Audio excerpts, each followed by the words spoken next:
शुक्रवार व्रत कथा। शुक्रवार के दिन माँ संतोषी का व्रत पूजन किया जाता है, जिसकी कथा इस प्रकार से है। एक बुढ़िया थी, उसके 7 बेटे थे। 6 कमाने वाले थे, जबकि एक निकम्मा था। बुढ़िया 6 बेटों की रसोई बनाती थी, भोजन कराती और उनसे जो कुछ जूठन बचती वह 7वें को दे देती। एक दिन वह पत्नी से बोला, देखो मेरी माँ को मुझ पर कितना प्रेम है। वह बोली, क्यों नहीं, सबका जूठा जो तुमको खिलाती है। वह बोला, ऐसा नहीं हो सकता, मैं जब तक आंखों से देख ना लो नहीं मान सकता। बहू हंसकर बोली, देख लो जब तब मानोगे। कुछ दिन बाद त्योहार आया। घर में 7 प्रकार के भोजन और चूरमे के लड्डू बने। वहाँ जांचने के लिए सिर दुखने का बहाना कर पतला वस्त्र सिर पर ओढ़कर रसोई घर में सो गया। वह कपड़े से सब देखता रहा। 6 भाई भोजन करने आए। उसने देखा माँ ने उनके लिए सुंदर आसन बिछा, नाना प्रकार की रसोई परोसी और आग्रह करके उन्हें जिमाया। वह देखता रहा। 6 भोजन करके उठे तब माँ ने उनकी जूठी थालियों में से लड्डू के टुकड़े उठाकर एक लड्डू बनाया। जूठन साफ कर बुढ़िया ने माँ उसे पुकारा, बेटा 6 भाई भोजन करके गए, अब तू ही बाकी है, उठ तो कब खाएगा। वह कहने लगा, माँ मुझे भोजन नहीं करना, मैं अब प्रदेश जा रहा हूँ। माँ ने कहा, कल जाता हो तो आज चला जा। वह बोला, हाँ आज ही जा रहा हूँ। यह कह वह घर से निकल गया। चलते समय पत्नी की याद आ गई। वह गौशाला में कंडे थाप रही थी। वहां जाकर बोला, हम जावे परदेश, आवे कुछ काल, तुम रहियो संतोषी के धर्म, अपनाओ पाल। वह बोली, जाओ पिया आनंद से हमरो सोच हटाए, राम भरोसे हम रहे, ईश्वर तुम्हें सहाय। 2 निशानी अपनी देख धरू में धीर, सुखमती हमारी विसुरिया रखिया मन गंभीर। वह बोला, मेरे पास तो कुछ नहीं है, यह अंगूठी है सो ले लो और अपनी कुछ निशानी मुझे दे दो। वह बोली, मेरे पास क्या है, यह गोबर भरा हाथ है। वह कहकर उसकी पीठ पर गोबर के हाथ की थाप मार दी। वह चल दिया। चलते चलते दूर देश पहुंचा। वहाँ एक साहूकार की दुकान थी। वहां जाकर कहने लगा, भाई मुझे नौकरी पर रख लो। साहूकार को जरूरत थी। वह बोला, रह जा। लड़के ने पूछा, तनख्वाह क्या दोगे। साहूकार ने कहा, काम देखकर दाम मिलेगा। साहूकार की नौकरी मिली। वह सुबह 7 से 10 बजे तक नौकरी बजाने लगा। कुछ दिनों में दुकान का सारा लेन देन, हिसाब किताब, ग्राहकों को मोल बेचना, सारा काम करने लगा। साहूकार के 7-8 नौकर थे। वे सब चक्कर खाने लगे। यह तो बहुत होशियार बन गया। सेठ ने भी काम देखा और 3 महीने में ही उसे आधे मुनाफे का हिस्सेदार बना लिया। वह कुछ वर्ष में ही नामी सेठ बन गया और मालिक सारा कारोबार उस पर छोड़कर चला गया। इधर उसकी पत्नी को सास ससुर दुख देने लगे। सारी गृहस्थी का काम करके उसे लकड़ी लेने जंगल में भेजते।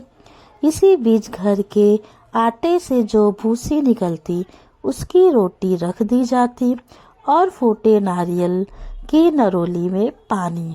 एक दिन वह लकड़ी लेने जा रही थी।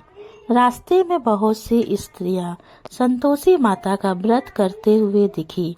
वहां खड़ी होकर कथा सुनने लगी और पूछा, बहनी तुम किस देवता का व्रत करती हो और उसके करने से क्या फल मिलता है।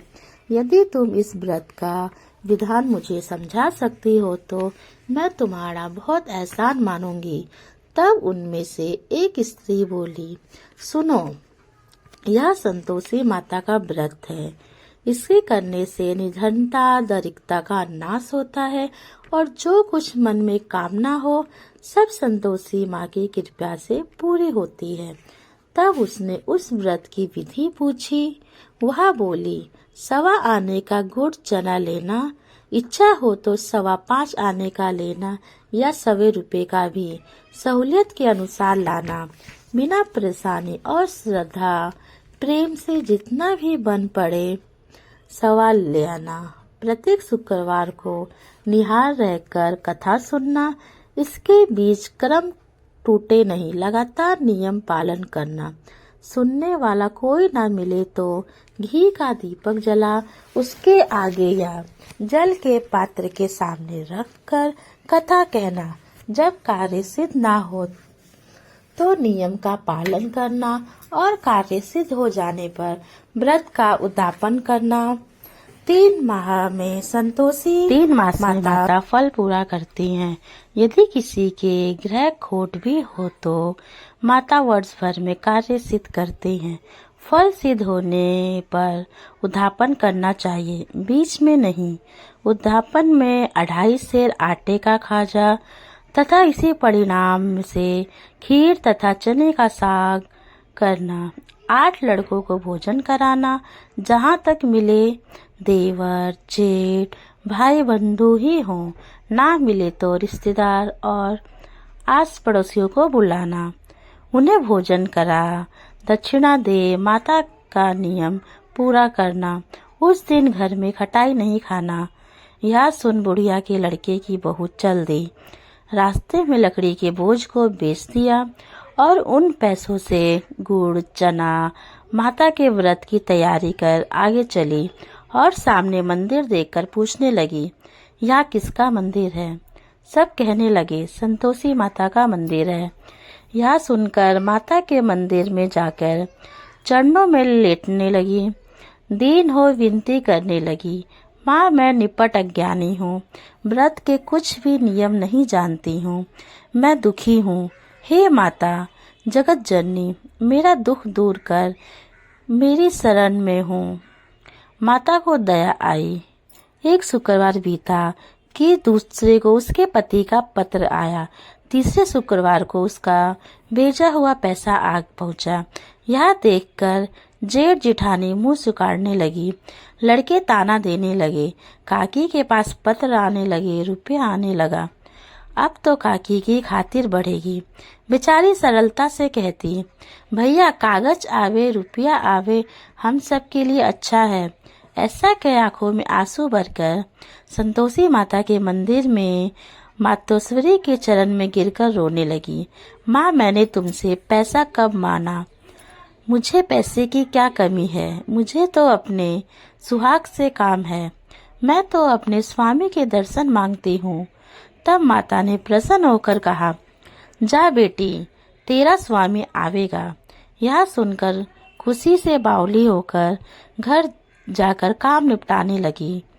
माँ संतोषी विचार करने लगी, इस भोली पुत्री को मैंने कह तो दिया कि तेरा पति आएगा, लेकिन कैसे?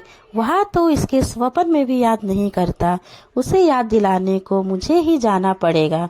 इस तरह माताजी उस बुढ़िया के बेटे को पास जाकर स्वप्न में प्रकट होकर कहने लगी, साहूकार के बेटे सो रहा है क्या जग रहा है? वह कहने लगा, माता सोता भी नहीं जगता भी नहीं हूँ, कहो क्या आज्ञा है? माँ कहने लगी, तेरे घर बार कुछ है कि नहीं? वह बोला, मेरे पास सब कुछ है, माँ बापू बहू क्या कमी है? माँ बोली, भोले पुत्र तेरी बहू घोर कष्ट उठा रही है, तेरे माँ बाप उसे श्राद्ध दे रहे हैं, वह तेरे लिए तरस रही है, तू उसकी सुध ले। वह बोला, माँ जी यह तो मालूम है, परंतु जाऊं तो कैसे? प्रदेश की बात है, लेन देन का कोई हिसाब नहीं, कोई जाने का रास्ता नहीं आता, कैसा चला जाऊं?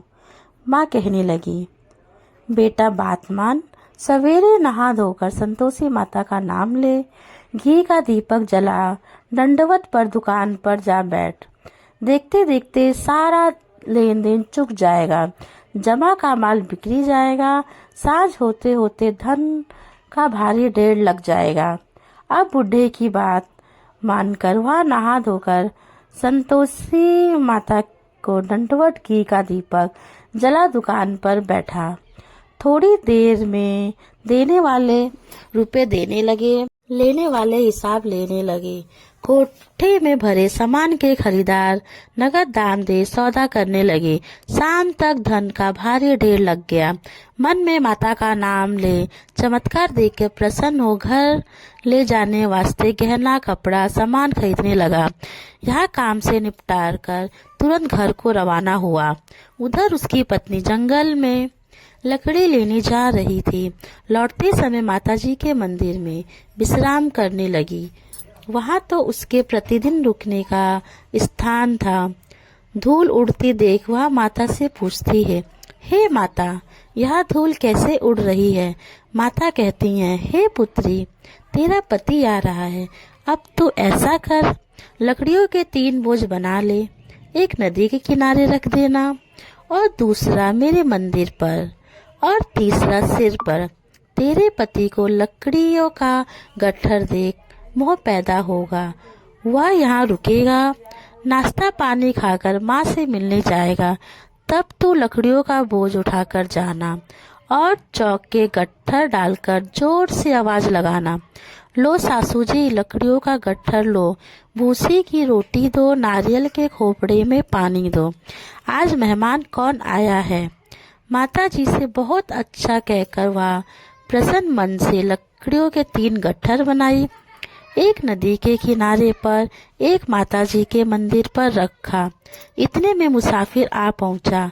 सूखी लकड़ी देख उसकी इच्छा उत्पन्न हुई कि हम यहीं पर विश्राम करें और भोजन बनाकर खा पीकर गांव जाए। इस तरह रुककर भोजन बना, विश्राम करके गांव को गया। सबसे प्रेम से मिला। उसी समय सिर पर लकड़ी का गट्ठर लिए वह उतावली सी आती है। लकड़ियों का भारी बोझ आंगन में डालकर जोर से 3 आवाज देती है, लो सासू माँ, लकड़ियों का गट्ठर लो, भूसी की रोटी में पानी दो। आज मेहमान कौन आया है? यह सुनकर उसकी सास बाहर आकर अपने दुए हुए कष्टों को भूलने हेतु कहती है, बहू ऐसा क्यों करती हो?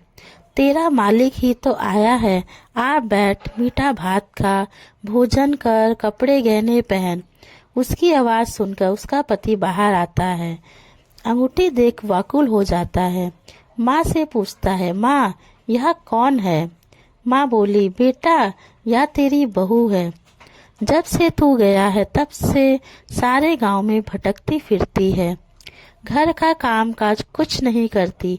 4 पहर आकर खाना खा जाती है। वह बोला, ठीक है माँ, मैंने इसे भी देखा और तुझे भी।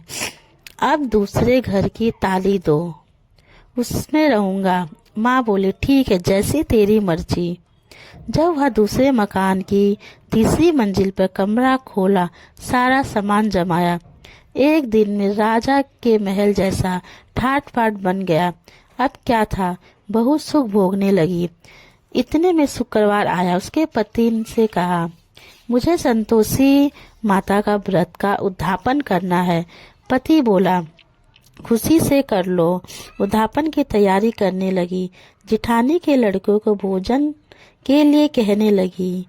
उन्होंने मंजूर किया, परंतु पीछे से जिठानी ने अपने बच्चों को सिखाया, देखो, भोजन के समय खटाई मांगना, जिससे उसका उद्यापन पूरा ना हो। लड़के जिमा आए, खाना पेट भर खाया, परंतु बाद में खाते ही कहने लगे, हमें खटाई दो, खीर खाना हमको नहीं भाता।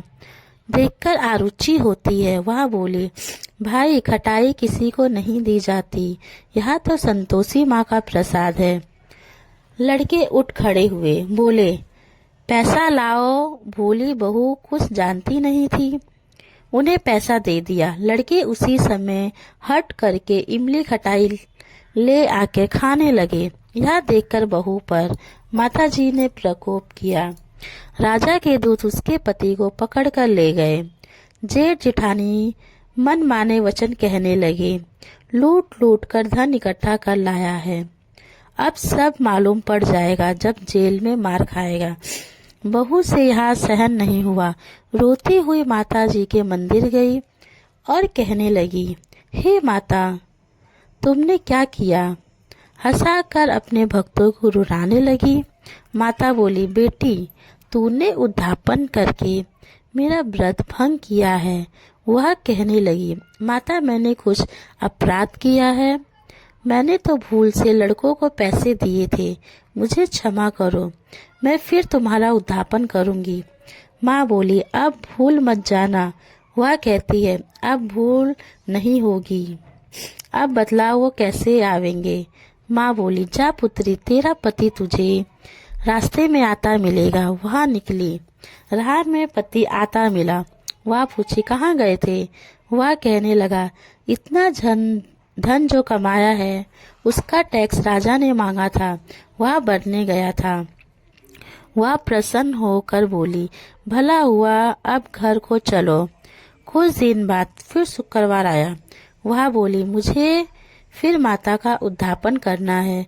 पति ने कहा, करो। बहू फिर जेठ के लड़कों को भोजन को कहने लगी। जेठानी ने एक दो बातें सुनाई और सब लड़कों को सिखाने लगी।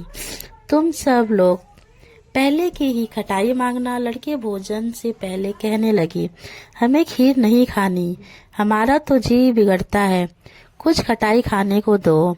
वह बोली, खटाई किसी को नहीं मिलेगी, आना हो तो आओ। वह ब्राह्मण के लड़के लाकर भोजन कराने लगी। यथाशक्ति दक्षिणा की जगह एक एक फल उन्हें दिया। संतोषी माँ प्रसन्न हुई। माता की कृपा होते ही 9वें मास में उसके चंद्रमा के समान सुंदर पुत्र प्राप्त हुआ। पुत्र को पाकर प्रतिदिन माताजी के मंदिर को जाने लगी। माँ ने सोचा, यह रोज आती है, आज क्यों ना इसके घर चलो। यह विचार कर माता भयानक रूप बनाकर गुड़ चने से सना हुआ मुख, ऊपर सूर के समान होठ, उस पर मक्खी भिन भिन कर रही थी। दहलीज पर पैर रखते हुए उसकी सास चिल्लाई, देखो रे, कोई चुड़ैल डायन चली आती है, लड़के इसे भगाओ नहीं तो किसी को खा जाएगी। लड़के भगाने लगे, चिल्लाकर खिड़की बंद करने लगे। बहुत रोशनदार से देख रही थी। प्रसन्ना से पगली बन चिल्लाने लगी, आज मेरी माताजी मेरे घर आई हैं। वह बच्चों को दूध पीने से हटाती है। इतने में सास का क्रोध फट पड़ा। वह बोली, क्यों उतावली हुई है? बच्चे को पटक दिया। इतने में माँ का प्रताप लड़के नजर आने लगे। वह बोली, माँ मैं जिसका व्रत करती हूँ वह संतोषी माता है। सबने माता जी के चरण पकड़ लिए और विनती कर कहने लगे, हे माता, हम मूर्ख अज्ञानी हैं, तुम्हारे व्रत की विधि हम नहीं जानते। व्रत भंग कर हमने बहुत बड़ा अपराध किया है। जग माता, आप हमारा अपराध क्षमा करें। इस प्रकार माता प्रसन्न हुई। बहू को प्रसन्न हो जैसा फल दिया वैसा माता सबको दे। जो पढ़े उसकी मनोकामना पूर्ण हो। बोलो जय संतोषी माता की। तो आपको यह कथा कैसी लगी कमेंट में जरूर बताएं और वीडियो को लाइक सब्सक्राइब शेयर जरूर करें। धन्यवाद। ऐसे ही और जानकारी के लिए हमारे चैनल को सब्सक्राइब करना ना भूलें।